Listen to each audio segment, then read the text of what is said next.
오늘 본문은 예수님께서 나귀를 타고 예루살렘으로 입성하는 장면을 우리에게 보여줍니다.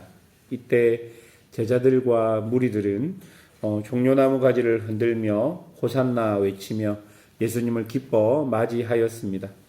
반면 바리새인들은 그런 모습을 바라보며 쓸데없는 일이라고 말하기도 합니다. 그렇다면 오늘 등장하는 인물인 무리와 제자 그리고 바리새인 예수님의 진짜 속마음은 어떨까요? 본문을 통해 한번 살펴보도록 하겠습니다. 첫 번째로 무리와 제자들입니다.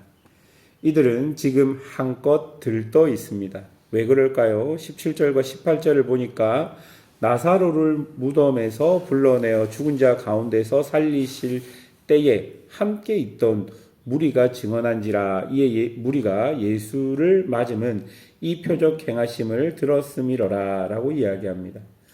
오늘 본문 앞의 사건을 보면 죽었던 나사로가 다시 살아나게 됩니다. 죽은 사람이 살아난 사건이고 또한 그 시점에 가장 메시아와 가까운 표적들을 보여준 예수님께서 그 일을 행하셨기 때문에 이 일에 대한 소문은 삽시간으로 퍼져나갔을 것입니다. 또한 현장에서 그 표적을 직접 목격하였던 일부 무리들과 제자들은 이 추세로 예수님께서 예루살렘까지 가서 예루살렘에서 지금 질서 유지를 위해 와 있던 로마 군사들과 총독들을 물리치고 자신들이 그토록 꿈꾸던 다윗의 왕국이 회복될 것이라는 그 회복이 곧장 예수님을 통해 이루어질 것이라고 생각하고 있었던 것이죠. 그러니 13절에 나오는 것처럼 종려나무 가지를 흔들고 지금 구원해 달라는 호산나를 외치고 있는 것입니다.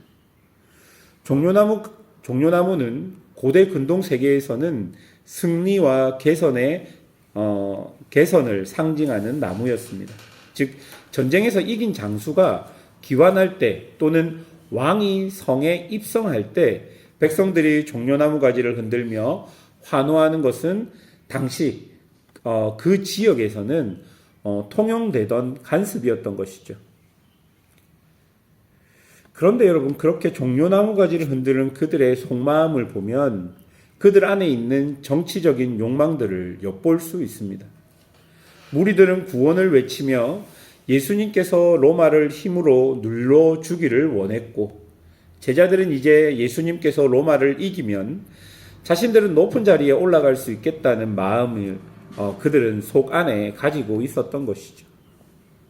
이런 욕망이 무서운 이유가 무엇입니까?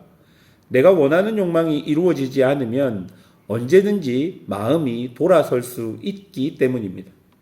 실제로 며칠 뒤 여기서 종려나무 가지를 흔들며 예수님을 향해 호산나 외쳤던 사람들은 로마 총독 앞에 죄인으로 서 있는 예수님을 보고 십자가에 못 박으라고 외치는 군중으로 변해버렸던 것이죠. 제자들 역시 자신들은 예수님을 꼭 지키고 죽는 곳까지 따라가겠다라고 결심했지만 그 결심은 예수님이 자신들이 원하는 것을 이루어 줄 수 없다는 것이 확인되자 그들은 목숨을 걸고 예수님을 지켰던 것이 아니라 목숨을 걸고 도망치는 도망자로 변해버린 것입니다. 그러니 그들이 따랐던 것은 예수님이 아니라 예수님이 보여주었던 표적을 따랐고 자신들의 욕망을 따랐다라는 것을 우리가 볼 수 있는 것이죠. 사순절을 보내는 우리도 지금 내가 정말 성경이 말하는 예수님을 믿고 따르고 있는지를 살펴보아야 할 것입니다. 예수님께서 우리의 믿음의 본질과 핵심이 됨에도 불구하고 우리 역시 숨겨진 속마음에는 예수님을 통해 얻고 싶어하는 무엇인가를 바라는 마음 등 순수하지 않고 정직하지 않은 마음이 우리 믿음의 줄을 이루고 있는 것은 아닌지요. 언제든지 나의 자아가 우선시되어 예수님을 배신하고 예수님을 포기할 수 있다는 마음과 생각이 우리 안에 있는 것은 아닌지 한번 돌아보아야 할 것입니다. 두 번째로 본문을 통해 살펴보고 싶은 사람들은 바리새인들입니다. 이들은 예수님에 대해 열광하는 사람들을 보고 19절에 쓸데없는 일을 하고 있다라고 말합니다. 그리고 온 세상이 그를 따른다고 비아냥대고 있습니다. 이들의 이런 태도는 이미 그들이 예수를 잡아 죽일 생각을 하고 있었기 때문에 가능했던 것입니다. 원래 바리새인들을 비롯한 유대 종교 지도자들은 예수님과 협력하여 로마를 몰아내려고 했습니다. 그런데 예수님의 말씀과 사역의 행태를 보니 바리새인도 서기관도 사두개인도 예수님과 협력할 수 없음을 알게 되었던 것이죠. 왜냐하면 예수님은 그런 종교 지도자들이 세워놓은 정치적 질서를 인정하지 않고 그것을 계속 허물고 있었기 때문입니다. 그들은 자신들이 가진 종교적 권력으로 사회 질서를 만들어서 자신들이 하나님 자리에 앉아서 모든 이득을 취하고 있었고, 유력한 납비인 예수님도 그런 특혜를 주어서 자신들과 함께 하려 했던 것이죠.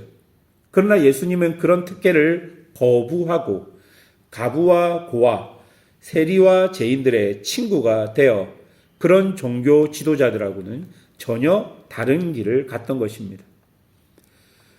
여러분, 이에 서로 적대적이었던 바리새인과 사두개인이 예수님을 하나의 공동의 적으로 설정하여서 서로 협력하여 예수님을 십자가에 내어주게 되었던 것이죠.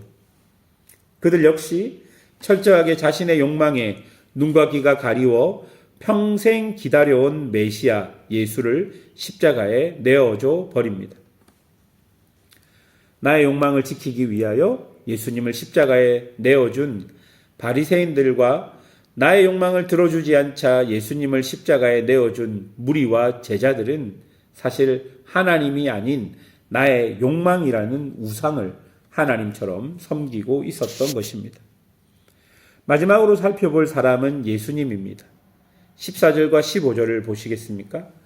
예수님은 한 어린 나귀를 보고 타시니 이는 기록된 바 시온에 따라 두려워하지 말라.